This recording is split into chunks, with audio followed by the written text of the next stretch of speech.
আসসালামু আলাইকুম dear viewers. একটা কথা দিয়ে শুরু করি। কথাটি হচ্ছে মায়ের এবং বশ। কোনো ব্যক্তি, গোত্র, গোষ্ঠী বা জাতিকে নিরন্তর মায়ের দিয়ে বশ করা বা আনুগত্য আদায় করার রাজনীতি সভ্যতার প্রায় শুরু থেকেই বিদ্যমান। তবে এই পলিসি যেসব জাতীয় গোষ্ঠী অনুসরণ করেছে, ইতিহাস ঘাটলে দেখা যায় তারা সবাই অত্যাচারী এবং জালিম ছিল। বর্তমান আধুনিক যুগেও তাই প্রমাণিত হয়েছে। ঔপনিবেশিক আমলে ব্রিটিশরা সারা দুনিয়াতে মায়ের এবং অর্থ এই দুইটা দিয়ে তাদের কলোনিয়াল এম্পায়ার কায়েম রেখেছিল। দ্বিতীয় বিশ্বযুদ্ধের সময় এবং এরপরে আমেরিকা ও ইসরায়েল বেশ কয়েকটি জাতির ক্ষেত্রে একই নীতি অনুসরণ করেছে। জন্মের পর থেকে এই নীতির উপর চালিত হলেও 2000 সাল থেকে ভারত এই মায়ের নীতি বেশি প্রয়োগ করছে। ফলাফল, দক্ষিণ এশিয়ায় এখন আর কেউ তার বন্ধু নেই। হয়তো ডিরেক্ট শত্রু, নয়তো সুযোগের অপেক্ষায় থাকা প্রতিশোধকামী, হোক সে নেপাল কিংবা শ্রীলঙ্কা। সবাই চায় এই গলির তার অহেতুক ঘেউ ঘেউ থামুক। যাই হোক, তারেক রহমান দেশে ফিরেছেন। তবে মাসখানেক আগে থেকেই ইন্টেলিজেন্স অ্যান্ড পলিটিক্যাল পেরিফেরিতে আলোচনা চলছে যে তিনি ভারতের সাথে একটি সমঝোতা করেছেন এবং সেই সমঝোতার ফলেই ভারত তাকে দেশে ফিরতে দিচ্ছে। শরীফ ওসমান হাদি শহীদ হবার পর বিষয়টি আরও স্পেসিফিক আকারে জানা যায়। ইন্ডিয়ান গোয়েন্দা সংস্থা রয়ের একটি টিম লন্ডনে অন্তত দুবার তারেক রহমানের সাথে সাক্ষাৎ করে।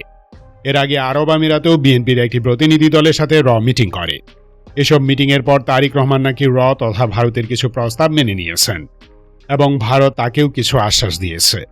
এই কথার কোনো সত্যতা আছে? আসলেই কি তারেক রহমান ভারতের পুতুলে পরিণত হতে যাচ্ছেন? মানে বাংলাদেশের ভবিষ্যৎ কি?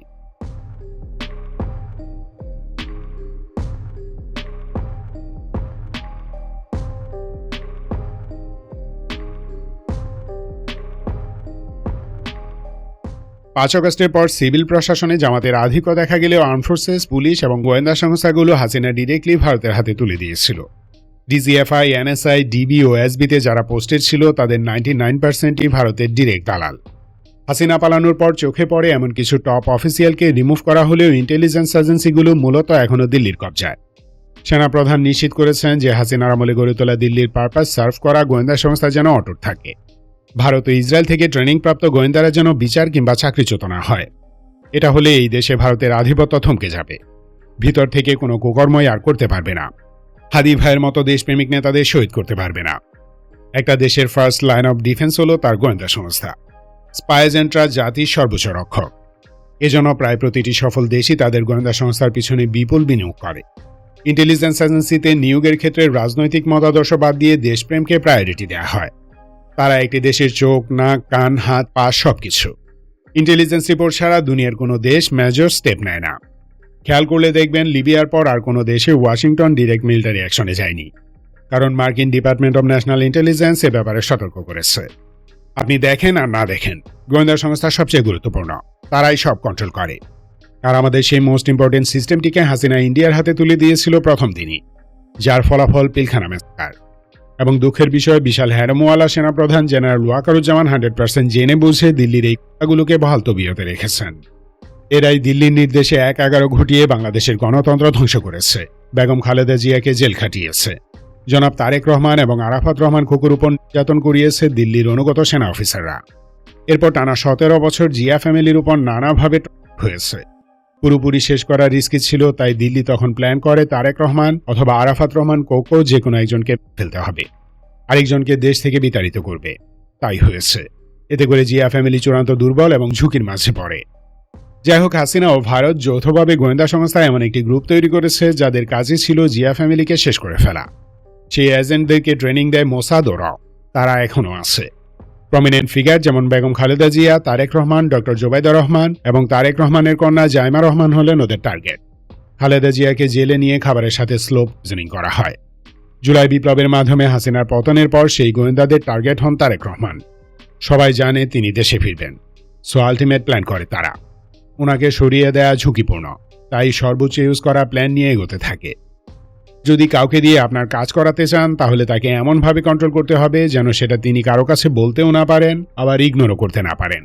মানে ইচ্ছে না থাকলেও আপনার সেই কাজগুলো করতে হবে। তারেক রহমানকে নিয়ে দিল্লির প্ল্যান এটাই। হাসিনা স্বেচ্ছায় বাংলাদেশকে ভারতের হাতে তুলে দিয়েছিল। তারেক রহমান যেন চাপে পড়ে হলেও তাই করেন, সেটাই চায় ভারত। এই চাপ হতে পারে ওনার নিজের লাইফ থ্রেট অথবা পরিবারের হুমকি। অলরেডি চূড়ান্তভাবে নির্যাতিত হয়েছেন। একমাত্র ছোট ভাইকে হারিয়েছেন। তার মাকে হাসিনা হেন অত্যাচার নেই করেনি। বাবার স্মৃতিবিজড়িত বাড়িটিও গুড়িয়ে দিয়েছে। এই ধরনের টর্চার যে কোনো মানুষকে মেন্টালি ভয়ানক আঘাত করে, আর ট্রেমেন্ডাস মেন্টাল পেইন মানুষকে আইদার হিংস্র ভিলেন আর ভয়ঙ্কর ভীতু বানিয়ে দেয়। অর্থাৎ এই ধরনের কষ্টে মানুষ হয় প্রতিশোধ পরায়ণ হয়ে ওঠে, নয়তো খরগোশের চেয়েও ভীতু হয়ে যায়। নর্মাল থাকা প্রায় অসম্ভব, ফ্যামিলি যে কোনো মানুষের ফাইনাল স্টেজ। এখানে একের পর এক আঘাত মানুষকে তার নিজের ভয়ের মাঝে বন্দী করে ফেলে। মেডিকেল সায়েন্স অনুযায়ী এটা সকল শ্রেণী পেশার মানুষের ক্ষেত্রেই প্রযোজ্য, হোক সে বস্তির কেউ কিংবা রাজপ্রাসাদে জন্মানো রয়্যাল ব্লাড। তারেক রহমানও মানুষ, সুপারম্যান নন। তার ফ্যামিলির উপর ভারত ও হাসিনার করা নির্যাতনের ছাপ ওনার মনেও পড়েছে। সেই থেকে ওনার এই ভয় থাকতেই পারে যে অদূর বা সুদূর ভবিষ্যতে হয়তো তার স্ত্রী সন্তানদের উপরও দিল্লি হামলা করতে পারে। কারণ বাংলাদেশে এমন লাখো মানুষ আছে যারা কিছু টাকা অথবা রাজনৈতিক আদর্শের বিনিময়ে নিজের মনুষ্যত্ব বিক্রি করে জঙ্গলের পশুর মতো নিরপরাধ মানুষকে হত্যা করবে।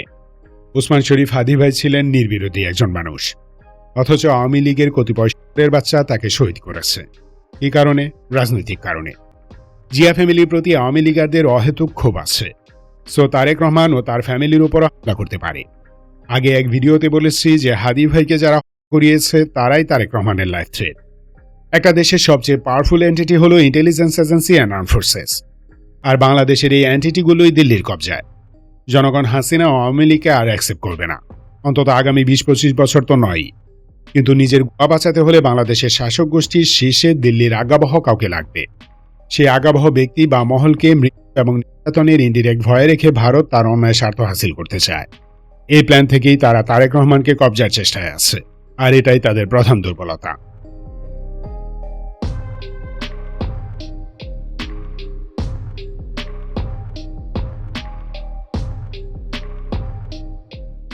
তারেক রহমানের উপরই হুমকির সূত্র সেনাপ্রধানের তৈরি।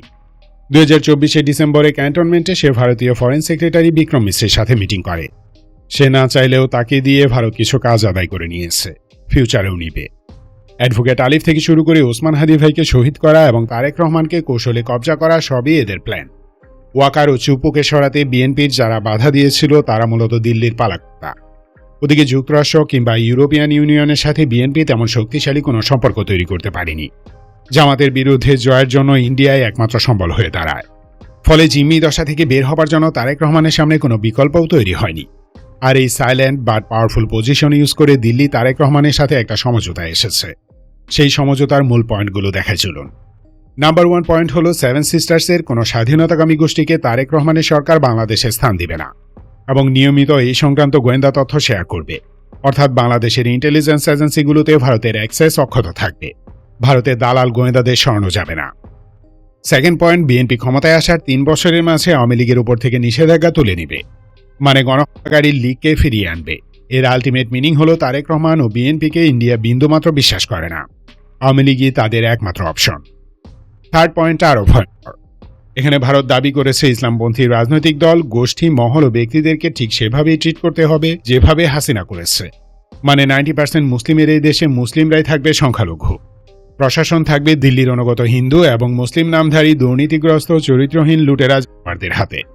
এই দাবিগুলো মানলে বিনিময়ে ভারত তারেক রহমান ও তার পরিবারের উপর কোনো নিরাপত্তা হুমকি তৈরি করবে না। ডিজিএফআই, এনএসআই, আর্ম ফোর্সেস এবং অন্যান্য সরকারি প্রতিষ্ঠানে থাকা দিল্লির সেবাদাসদের দিয়ে জিয়া ফ্যামিলিকে শেষ করে দেওয়ার চেষ্টা করবে না।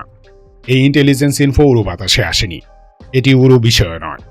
5 আগস্টের পর থেকে আজ পর্যন্ত বিএনপির কিছু টপ লিডারের বয়ান আর কাজকর্ম থেকে ঠিক এই জিনিসগুলোই প্রমাণিত হয়।